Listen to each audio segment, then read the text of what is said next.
पुणे शहरात आजपासून जमावबंदी लागू करण्याचे आदेश हे देण्यात आलेले आहे। आज रात्री 10 वाजल्यापासून ही जमावबंदी लागू असणार आहे। साधारणतः 14 दिवसांसाठी ही जमावबंदी असणार आहे आणि त्यामुळे आपण पाहू शकतो हे जे छोटे मोठे हॉटेलधारक आहेत अर्थात खाऊ गल्ली आहे आणि यांच्यावर देखील या जमावबंदीचा मोठा परिणाम होणार आहे आणि त्यामुळे पुणे पोलिसांनी जे आदेश काढलेले आहेत या आदेशावर या छोट्या मोठ्या हॉटेल व्यावसायिकांनी नाराजी व्यक्त केलेली आहे। अशा पद्धतीच्या आदेशामुळे धंद्यावरती परिणाम होणार आहे, कारण पुणेकर ज्यावेळी बाहेर अशा पद्धतीने घराबाहेर पडतात त्यावेळी या जमावबंदीचा नेमका काय परिणाम होऊ शकतो ते देखील आपण जाणून घेऊयात। मला सांगा की जमावबंदी लागू करण्याचे आदेश पुणे पोलिसांकडून देण्यात आलेले आहेत, काय नेमका परिणाम होईल? नेमका परिणाम म्हणजे काय माहिती का, सांगण्याचा हेतू म्हणजे काय की आता मी इथं मला 30 वर्षाला व्यवसाय करतो आहे। 30 वर्षामध्ये मी कर्ज नक्कीच घर घेण्यासाठी कर्ज घेतलं असेल किंवा काहीतरी करून घर घेतलं असेल तर त्यासाठी ते फेडायला मला तर थांबावंच लागेल आणि 10 वाजता बंद झाल्यावर माझं कसं होणार, ते कसं कर्ज भेटणार? मुलांचे शिक्षण आहेत, त्या शिक्षणाचा खर्च आहे आणि 10 वाजता बंद झालं की अर्धा गिऱ्हाईक तिथं संपतं आमचं। जिथं मी रोजचा 500 रुपये धंदा करतो मला 200 रुपयाचाच होतो, 300 रुपयाचं माझं नुकसान। आणि त्यानंतर दुसरी गोष्ट की आता समोर बघा ते आमचं वाईन शॉप बघा ते राहुल वाईन शॉप, तिथं 40-45 लोक एका वेळेस थांबतात, मग ती जमावबंदी नाही का? इथं आमच्या इथं 10-12 जण थांबले किंवा 5 जण थांबले तर जमावबंदी। तुम्ही एखाद्या रेस्टॉरंट बारमध्ये जा, एका वेळेस त्या ढाब्यामध्ये रेस्टॉरंट बारमध्ये 100, 200, 500 लोक असतात, मग ती जमावबंदी नाही का? आम्ही बी शासनाला टॅक्स भरतो ना। माझा महिन्याला 3 महिन्याला माझ्या 3000 रुपये टॅक्स जातो आणि फक्त एकच आहे की आम्ही 3000 भरतो आणि ते लाखोनी भरतात, म्हणजे आम्ही व्यापारी नाही का? मग तेच व्यापारी का? आम्ही व्यापारी नाही का? आमच्याकडून शासनाला काय फायदा होत नाही का? म्हणजे असं त्याचा अर्थ होतो की आमच्यापासून काहीच होत नाही, आम्ही शासनाच्या जागेवर फुकट व्यवसाय करतो आणि शासनावर आम्ही उपकार करतो, असा अर्थ त्याचा होतो। तर आपण पाहिलं की हे जे काही व्यावसायिक आहेत त्यांनी नाराजी व्यक्त केलेली आहे। काय ज्या पद्धतीने जमावबंदीचे आदेश आहेत आता यांना बोलायचं नाही आहे, अजून काही जे काही छोटे मोठे हॉटेलधारक आहे आपण पाहू शकतो पाणीपुरीचा गाडा आहे ते देखील या ठिकाणी चालवतात आणि आता रात्री 10 नंतर बंद करण्याचे आदेश आहे पुणे पोलिसांनी आदेश दिलेले आहेत। काय त्याचा नेमका काय परिणाम होईल, तुमच्या धंद्यावरती परिणाम होईल का काय? या आदेशासंदर्भात तुम्हाला काय वाटतंय? तेवढं का कल्पना नाही सर आम्हाला। गोरगरीब कसं जगायचं आम्ही? बंद करायला लावलं सरने 10 वाजता। काय काय धंद्यावरती परिणाम होईल? पण धंद्यावरती परिणाम होईल, आमचं पोट पाणी याच्यावरच आमचं। आदेशाचा पुनर्विचार व्हावा असं वाटतंय? तेवढं कल्पना नाही सर आपल्याला। तर आपण पाहू शकतो त्यांचं म्हणणं आहे की धंद्यावरती त्याचा परिणाम होईल, मात्र ईद असू दे किंवा इतर सणवारामुळे पुणे पोलिसांनी हा निर्णय घेतलेला आहे। आपण पाहू शकतो ही संपूर्ण खाऊ गल्ली आहे आणि या खाऊ गल्लीत त्याचा परिणाम होईल असं इथल्या व्यापाऱ्यांचं म्हणणं आहे आणि त्यामुळे ही जो काही निर्णय घेतलेला आहे त्याचा पुनर्विचार व्हावा।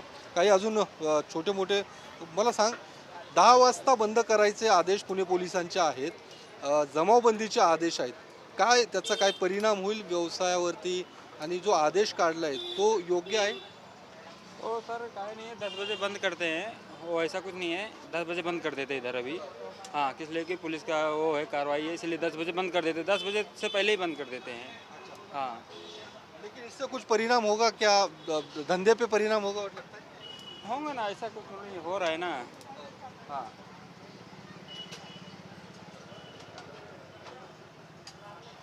आपण पाहतोय की या सगळ्या व्यावसायिकांचं म्हणणं आहे की धंद्यावरती परिणाम होईल अशा पद्धतीने काही ग्राहक आहेत 10 वाजता बंद करायचं पोलिसांनी आदेश दिले, जमावबंदी आजपासून लागू झालेली आहे। काय वाटतं या ग्राहक म्हणून तुम्ही असं खरं तर बाहेर पडतात काही खाण्यासाठी वगैरे, काय वाटतंय? हे चुकीचं आहे। 10 वाजता जमावबंदी करण्याचं कारणच नाही आहे, असं काही आपत्कालीन परिस्थिती नाही की ज्यामुळं जमावबंदी व्हावी। त्यामुळे सुरळीत असताना अशा पद्धतीने आदेश देण्यात आले, सरकारने यावर पुनर्विचार करावा ही माझी विनंती। पुणे पोलिसांनी असे आदेश दिलेले, तुम्हाला वाटतं त्याचा विचार केला पाहिजे? 100%। त्याचा पुनर्विचार व्हावा अशा पद्धतीने यांचं म्हणणं आहे आणि आपण पाहू शकतो ही जी खाऊ गल्ली आहे ती ग्राहकांसाठी महत्त्वाची असते, कारण ग्राहक ज्या रात्री बेरात्री बाहेर पडतात आणि अशा पद्धतीने या हॉटेल व्यावसायिकांना जर बंदी केली तर मग त्यांचा व्यवसायावरती त्याचा परिणाम होईल असं देखील या सगळ्यांचं म्हणणं आहे. हे जे काही छोटे मोठे व्यावसायिक आहेत, काय त्यांचं म्हणणं आहे ते आपण जाणून घेण्याचा प्रयत्न करूया. आप बताइए, 10 बजे बंद करने का आदेश पुणे पुलिस दे रही है, जमावबंदी करने का आदेश दे रही है, क्या परिणाम होता है, क्या मतलब क्या होगा इससे? ये जो निर्णय लिया गया है वो सही है गलत है? सही है अच्छा जी, 10 बजे बंद करना चाहिए, जी। लेकिन उसके धंधे पे परिणाम होगा क्या? 10 बजे इसके बाद आपके जो ग्राहक है वो मतलब आएंगे नहीं, या उसका परिणाम आपके पूरे धंधे पे क्या लगता है? असर पड़ता है सर, असर पड़ता है? जी। असर तो पड़ेगा, 10 बजे के बाद आते हैं, चले जाते वापस। लगता है कि इसका विचार फिर से विचार करना चाहिए. विचार करना चाहिए सर इसके ऊपर, जी। काय तुम्ही काय सांगा, काय विचार केला पाहिजे याच्यासाठी? ॲक्च्युली तो विचार केलाच पाहिजे ॲक्च्युली, कारण की आहे ना, कारण की धंद्याचा टायमिंग चालू होतं संध्याकाळी 7 नंतर, तर 7 ते 10 म्हणलं आमचा टायमिंग आहे पहिल्यापासून 11 11:30पर्यंत. तर 10 वाजता बंद केलं तर कस्टमरमध्ये गिऱ्हाईकमध्ये पण खूप प्रॉब्लेम होतो आहे. कारण की प्रॉब्लेम तर असं नाही की आम्हाला ते पूर्ण अख्ख्या पुन्हा शहरात चालू आहे तसं, पण 10 वाजता तर नक्की बंद नाही केलं पाहिजे ॲक्च्युली. धंद्याच्या टायमिंगला बंद केलं तर नुकसानची कामं ही आमची. त्याचा निर्णय मागे घ्यावा असं तुमचं म्हणणं आहे? बरोबर, आमचं पण म्हणणं आहे मागं घ्यावं, कारण की रेग्युलर जे टायमिंग होतं आम्हाला ते टायमिंग मिळालं पाहिजे. तर आपण पाहिलं हे छोटे मोठे जे काही हॉटेल व्यावसायिक आहेत, अर्थात ही खाऊ गल्ली आहे, या सगळ्यांचं म्हणजे काय निर्णयाचा पुनर्विचार व्हावा.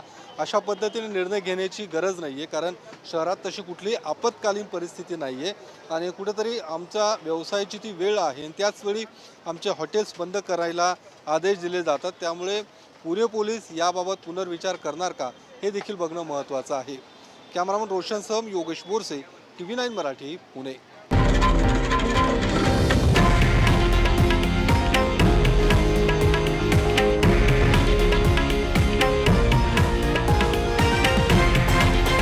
हे आहे देशातील नंबर 1 न्यूज नेटवर्क आणि आपण पाहत आहात TV9 मराठी, एकमेव.